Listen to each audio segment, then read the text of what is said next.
Welcome back. You've probably seen one of those videos where the YouTuber has one chess.com bot play against a different chess.com bot just to see which moves that the bots would pick. Now, I think the funniest ones are when they have two low-level bots play each other and they make some ridiculous blunders. Those are fun. But today I did make one of those videos, and the only reason I made it was because I was curious as to how they made them. And it turns out you can't actually make two chess.com bots play each other. You have to play one of the bots yourself in one tab, and then whatever move that bot makes, you have to make that move in the other tab. And then when the second bot responds, you have to take that move, goes to the first tab, and make that move yourself. So you are actually playing both bots, but you're just playing one as black and you're playing one as white. And then you just copy one bot's move to the other tab, and then you copy the second bot's move to the other tab. That's why it shows me here on the screen playing against Martin, because I had to play against Martin, and then I played against the other bot in the other tab. And just for fun, the bot that I played against in the other tab was GothamChess. I personally didn't select any of the moves, the bot selected the moves, but anyway, there were a couple of interesting moments in this game, and I just thought I would take you through it.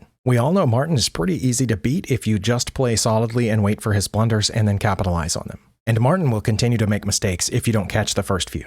In this game, the bots opened with the French defense, which I was a little surprised to see the GothamChess bot play. I kind of expected the Caro-Kann defense.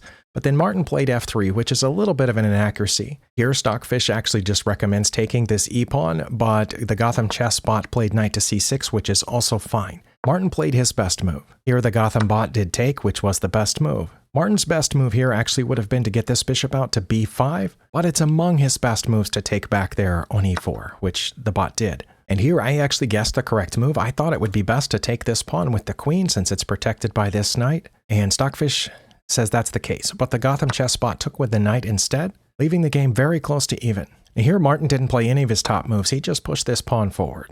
As Stockfish says, Black has several good moves here. The GothamChess bot played one of those top 3 moves. Martin did not respond with one of his top moves. But still, after 7 moves, neither player has made a blunder, and the bots are relatively even with Black just having a slight edge. Black's best move by far here is to check on h4.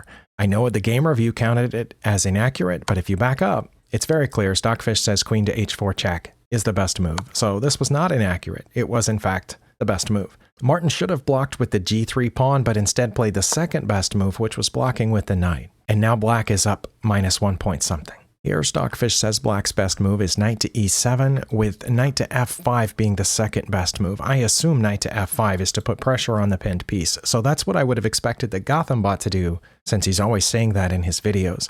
I think this one does the same thing. It threatens to go to f5, but also prepares to castle, so maybe that's why it's the best one. The Gotham bot didn't play any of those. It instead just backed that bishop up, which didn't really help anything. It didn't hurt anything either, but it was a wasted move. For unknown reasons, the Martin bot played queen to d2. This is Black's best move. And for unknown reasons, the Martin bot began to self-destruct. Obviously, this is why the Martin bot is rated so low, but it played knight to a4, which is a blunder. It hangs the queen. Surprisingly, taking the queen isn't necessarily the best move. When I saw that that's what the Martin bot played, I assumed that the Gotham bot would immediately take the queen.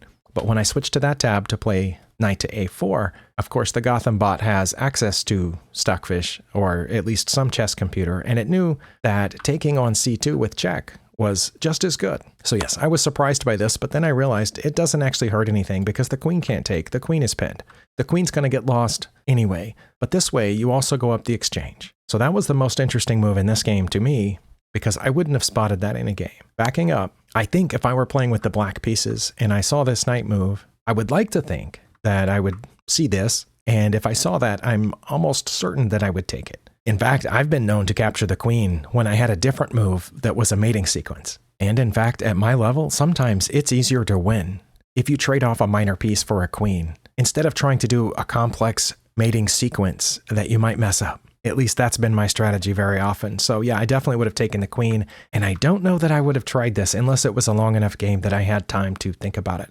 But probably once that knight moved, I would have taken this queen without hesitation. So yes, this was a surprise, but it was among the 2 best moves. Of course, the king has to get out of check some way or another. That's the way that it went, and now you can take the queen and give the king the chance to take one of those pieces. Personally, if I were playing with white in this position and I, for some reason, did not resign here, I would take the knight, because if you take the bishop, they're going to take the rook. I'm pretty sure. If you take the knight, I'm not sure what's going to happen. Stockfish says that if white takes this knight, then black's next move will be to take the bishop. Okay, I guess that makes sense. And Stockfish also says that if you want to capture the bishop, you should do it with your bishop. That develops a piece at the same time. But the Martin bot took the bishop with the king, and the Gotham bot took the rook with the knight, as I expected in that situation. Martin played his absolute best move here, which was to put the knight back on c3, which is where it should have stayed earlier.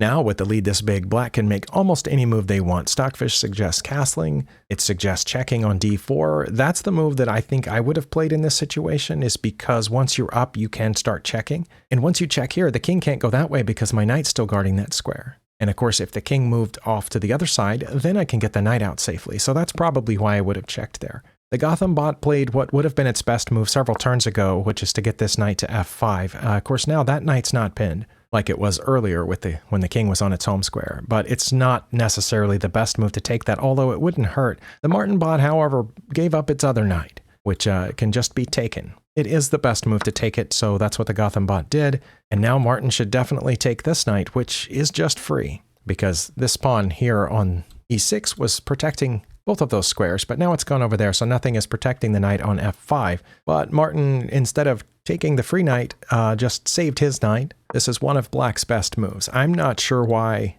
it wasn't good to come all the way over here to check, but I guess this comes after the pawn, and it restricts the movements of those pieces. It also looks like it's aiming here at c2, which my knight is still protecting because Martin hasn't been able to take black's knight yet.